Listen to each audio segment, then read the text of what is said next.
आज हम योग शब्द सुनते हैं तो सबसे पहला विचार हमारे मन में क्या आता है? योगासन, प्राणायाम, ध्यान।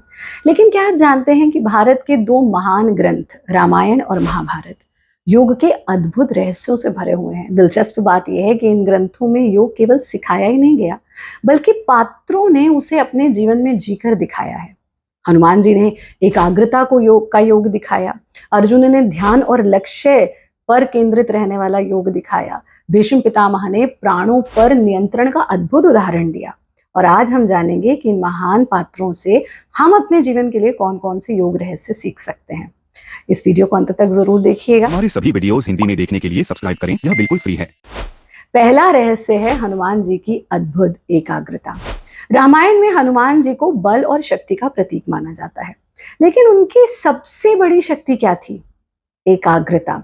जब सीता माँ की खोज का कार्य मिला, तब समुद्र उनके सामने था। रास्ते में अनेक बाधाएं आई, सुरसा आई, सिंहिका आई, लंका की सेना आई, लेकिन हनुमान जी का ध्यान केवल एक ही लक्ष्य पर था, माता सीता को खोजना।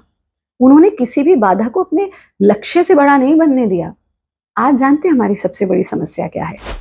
मोबाइल नोटिफिकेशन, सोशल मीडिया, हर समय बदलता हुआ ध्यान। हर 5 मिनट भी किसी एक काम को, 5 मिनट भी हम किसी एक काम को नहीं दे पाते। हनुमान जी हमें सिखाते हैं कि योग केवल शरीर का नहीं, मन को एक लक्ष्य पर टिकाने की भी कला है, और यही सच्ची एकाग्रता है, यही योग है।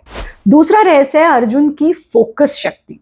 महाभारत की एक प्रसिद्ध कथा है, आप सबने सुनी होगी। गुरु द्रोणाचार्य ने अपने शिष्यों की परीक्षा ली। पेड़ पर एक पक्षी रखा गया, शिष्यों से पूछा गया तुम्हें क्या दिखाई दे रहा है? किसी ने कहा पेड़ दिख रहा है, किसी ने कहा पत्ते दिखाई दे रहे हैं, किसी ने कहा पक्षी दिखाई दे रहा है। लेकिन जब अर्जुन की बारी आई तो उन्होंने कहा मुझे तो केवल पक्षी की आंख दिखाई दे रही है, और आंख के अंदर भी वो हिस्सा दिखाई दे रहा है जहां मुझे बाण भेजना है। यही कारण था कि अर्जुन सफल हुए। आज हमारी समस्या ये नहीं कि हमारे पास अवसर कम है, समस्या ये है कि हमारा ध्यान बिखरा हुआ है। हम एक साथ 10 काम करते हैं और परिणाम तनाव, चिंता, असफलता। अर्जुन हमें सिखाते हैं कि योग का महत्वपूर्ण अंग है धारणा, अर्थात मन को एक बिंदु पर स्थिर करना। जिस व्यक्ति का ध्यान मजबूत है, उसकी सफलता की संभावना भी मजबूत होती है। तीसरा रहस्य, भीष्म पितामह और प्राणों पर उनका नियंत्रण।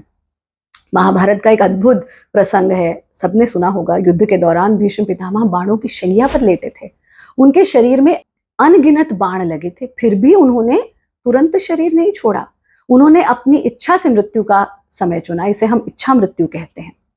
आज प्रश्न उठता है कि क्या आज भी ये संभव है? क्या कभी भी ये संभव था? योग शास्त्रों के अनुसार उन्नत योगी अपने प्राणों पर असाधारण नियंत्रण विकसित कर लेते हैं। प्राणायाम का वास्तविक उद्देश्य सिर्फ फेफड़ों की क्षमता बढ़ाना है, फेफड़े मजबूत करना नहीं है, बल्कि प्राण शक्ति का संतुलन है। भीष्म पितामह हमें याद दिलाते हैं कि मनुष्य केवल शरीर नहीं है, उसके भीतर एक सूक्ष्म ऊर्जा है। योग उसी ऊर्जा को समझने और नियंत्रित करने का विज्ञान है। चौथा रहस्य है श्री राम का संतुलित मन।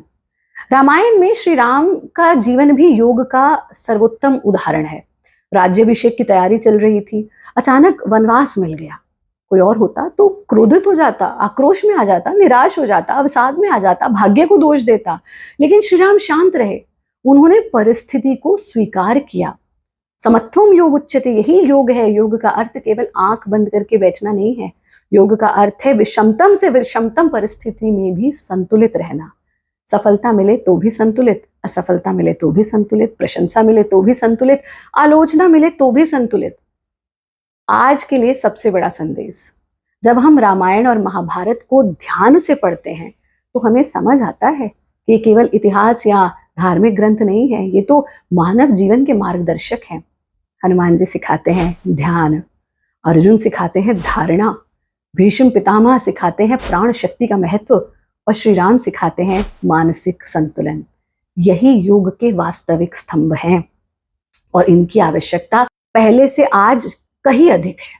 तो अगली बार जब आप योग करें तो केवल शरीर को ही प्रशिक्षित ना करें, अपने मन को भी प्रशिक्षित करें, अपनी एकाग्रता को भी मजबूत करें, अपनी श्वास को भी समझें, अपने जीवन में संतुलन लाएं। क्योंकि योग के सबसे गहरे रहस्य केवल कसरत में नहीं, बल्कि रामायण और महाभारत के पात्रों के जीवन में भी छुपे हुए हैं।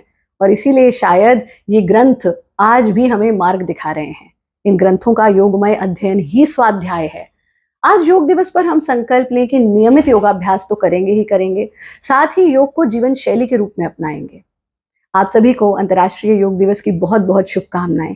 जब अब योग की बात हो तो आसन, प्राणायाम, बंध, मुद्रा, ध्यान, धारणा तो हो ही, यम नियम को ना भूलें और जीवन शैली के रूप में योग को अपनाएं, क्योंकि ये योग ही एकमात्र वो माध्यम है जो हमें मुक्ति की ओर ले जाता है। रोग से मुक्ति, शोक से मुक्ति, दुख से मुक्ति, संताप से मुक्ति एंड द अल्टीमेट लिबरेशन, मोक्ष की प्राप्ति। आप सब योगी बने, स्वस्थ रहें, आनंदित रहें। हरिओम।